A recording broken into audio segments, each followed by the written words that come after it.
Pemimpin gerakan Ansarullah Sayyid Abdul Malik Al-Houthi mengecam Israel yang memperluas kejahatannya di berbagai wilayah.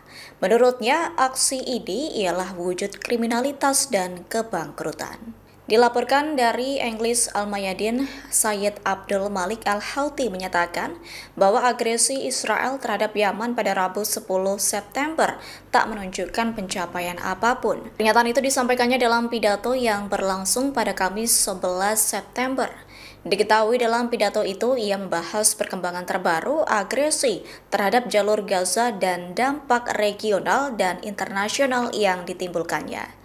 Lebih lanjut, Sayyid Al-Houthi menyatakan bahwa agresi Israel dan kejahatannya tidak akan melemahkan tekad rakyat Yaman. Menurutnya, hal itu justru akan memperkuat tekad dan ketabahan mereka. Sayyid Al-Houthi menggambarkan peristiwa yang sedang berlangsung di Palestina sebagai kejahatan pada abad ini, sebab terdapat tindakan kriminal dan genosida setiap hari yang dilakukan pendudukan Israel. Ia menyatakan liputan media berita semakin membuat kengerian situasi tersebut terlihat jelas.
Download Tribun X sekarang, menghadirkan lokal menjadi Indonesia.